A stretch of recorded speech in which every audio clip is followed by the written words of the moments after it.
கன்னியாகுமரி பகவதி அன்னையின் மூக்குத்தி யோக சக்தியின் வெளிப்பாடு என்பதால் பக்தர்களின் வழிபாட்டிற்குரியதாக உள்ளது. பாரத தேசத்தை பரதன் 9 பிரிவுகளாக்கி இந்திரன், சுசேரு, தம்பீரபருணன், கபத்திமா, நாகன், சந்திரன், கந்தர்வன், வருணன் உள்ளிட்ட 8 மகன்களிடமும் குமரி என்ற ஒரு மகளிடமும் அளித்தான். குமரிக்கு தென்பாகத்தை ஆட்சி செய்ய ஒப்படைத்தனர். இத்தலத்தில் உலக மாதா அம்சமான பகவதி தாய் புட்பகாசி தவம் செய்திருந்தாள். 3 யுகங்களாக பூஜை செய்ததைக் கண்டு மகிழ்ந்த ஈஸ்வரன் வேண்டிய வரம் கேள் என்றார். அப்போது பகவதி அம்மன் உலக அழிவு காலத்தில் உம்முடன் இணைந்து மகிழ்ந்திருக்க வேண்டும் என்று வரம் கேட்டாள். அவ்வாறே செய்வோம். அதுவரை தென்கடற்கரையில் சப்தமாத தோழிகளாயிருக்க இலுப்பை பூமாலை ஏற்று இடக்கையை தொடைமேல் வைத்து தவம் செய். கன்னிகா சேத்திரம், ஞானவாசம், தவத்தலம் என்று இத்தலம் அழைக்கப்படும். நாம் பிரம்மச்சாரியாய் வந்திருப்போம் என்றார்.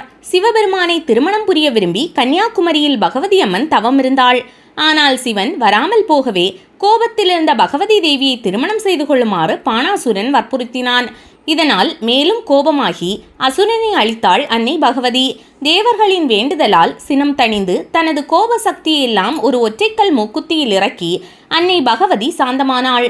அவள் குமரியாகவே அங்கு வீற்றிருந்ததால் கன்னியாகுமரி என்ற பெயர் பெற்றாள். இந்த மூக்குத்தியின் ஒளியை கலங்கரை விளக்க ஒளி என்று எண்ணி வந்த கப்பல்கள் கரையில் மோதி விபத்துக்குள்ளானதாம். அதனாலேயே ஆலயத்தின் கடற்கரை நோக்கிய முன்கோபுர வாசல் மூடப்பட்டு வடக்கு புறமாக வாசல் வைக்கப்பட்டுள்ளது என்கிறார்கள். ஒளிமிக்க அன்னையின் மூக்குத்தி யோக சக்தியின் வெளிப்பாடு என்பதால் பக்தர்களின் வழிபாட்டிற்கு உரியதாக உள்ளது. இந்தியாவின் தென்கோடி முனையான கன்னியாகுமரியில் பகவதி தாய் நின்று நம்மை பாதுகாத்து கொண்டிருக்கிறாள். நீலத்திரைக்கடல் ஓரத்திலே நின்று நித்தம் தவம் செய்யும் குமரி அன்னை என்று பாரதி போற்றியவாறு குமரி தெய்வத்தின் கோயில் கடலோரமாக அமைந்து காட்சி தருகிறது.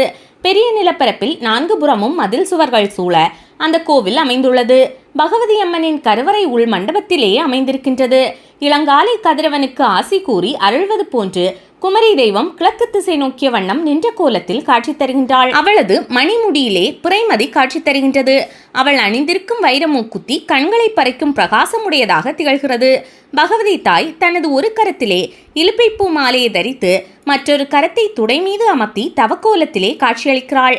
பகவதி தாயின் மூக்குத்தி மின்னும் முகப்பொலிவும் கருணை பொழிந்திடும் 2 கண்களும் புருவங்களும் பரந்த நெற்றியும் அதில் ஒளி வீசி திகழும் மாணிக்க திலகமும் இதழ்களின் கோடியில் தெரிந்திடும் புன்முறுவலும் நிமிர்ந்த தோற்றப்பொலிவும் காண்போருக்கு ஒரு பேரின்ப விருந்தாக அமையும் என்பதில் எள்ளளவும் சந்தேகமில்லை. இக்கோயிலின் உள்பிரகாரத்து தென்மேற்கு கோடியில் விநாயகர் சன்னதி உள்ளது.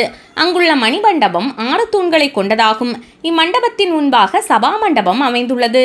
உள்பிரகாரத்தை விட அகன்ற இடைவெளியுடன் கூடியதாக வெளிப்பிரகாரம் அமைந்துள்ளது. நாள்தோறும் அன்னை பகவதி இப்பிரகாரத்தில் பவனி வருகிறாள். கன்னியாகுமரி பகவதி அம்மனை கன்னிகா பூஜை அல்லது சுயம்பர பூஜை செய்து மனமுருக வழிபட்டால் எத்தகைய தோஷங்கள் இருந்தாலும் விலகி உடனே திருமணம் கைகூடிவிடும்.